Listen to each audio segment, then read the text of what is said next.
ነሽ ሐሳብ ይሆነኝ ሐዋርያው ጳውሎስ በሐዋርያ ሥራ ምዕራፍ 17 ቁጥር 16 ጀምሮ ታች ወርዳችሁ ስታዩ በአቴንስ አንድ ነገር አየና መንፈሱ ተበሳጨ ይላል መጽሐፍ ሲነግረን።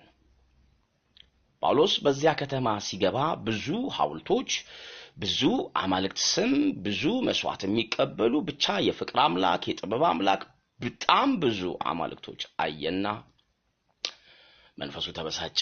ስለዚህ ስለ እውነተኛው አምላክና ስለ ወንጌል ጳውሎስ ዘራፋል። አንድ ሌላ ደግሞ አምላክና አንድ ሌላ አዳኝ ላሳያችሁ አለ። አንድ አዳኝ ኢየሱስን መስበክ ወደደ ጳውሎስ። ከዚሁ ሐሳብ ጋር ተያይዞ በአንደኛ ቆሮንቶስ ምዕራፍ 8 ቁጥር 5 ላይ እንዲህ የሚል ቃል አለ። መቼም ብዙ አማልክትና ብዙ ጌቶች አሉ። ዳትረሱ ብዙ አማልክቶች ሰዎች በላያቸው ላይ አምላክ ብለው ያነገሷቸው ጌታዬ ብለው የተቀበሏቸው ብዙ።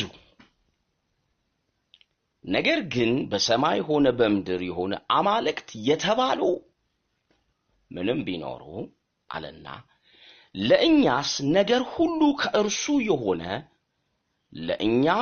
እኛም ለእርሱ የሆንን አንድ አምላክ አብ አለን።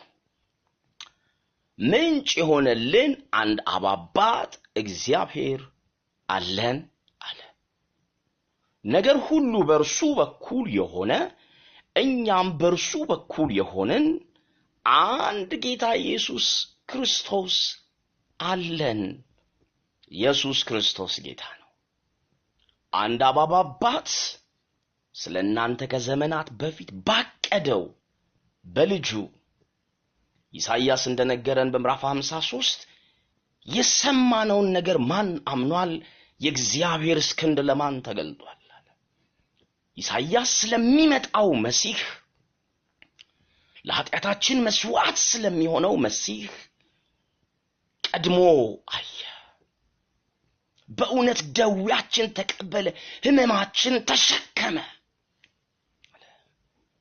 የሰማነውን ማን አምኗል?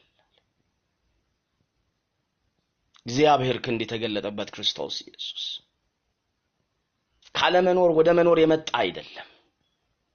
በመፍጠር ሥርዓት ውስጥ ከሥላሴ አንዱ የነበረው ኢየሱስ። የኔ ወዳጅ ዘመን አብቅቷል። አንድ ነገር ልንገርህ፣ ማልክቶች ቀናንስ። ኢየሱስ ይበቃል። ኢየሱስ ዛሬ አንተን ማዳን ይፈልጋል። ወዶ ዘማቻቱን ኢየሱስን ገፍቶ እግዚአብሔር አምላኬ ማለት ስለማይቻል ወልድን ወደ ምድር የላከ አብ ነው።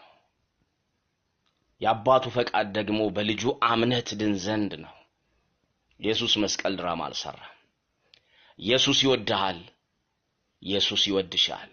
የመዳን ቀን አሁን ነው። ቅዱሳን ፕሊስ ሼር አድርጉ ለሌሎች እንድረስ። ተባረኩልኝ። መልካም ጊዜ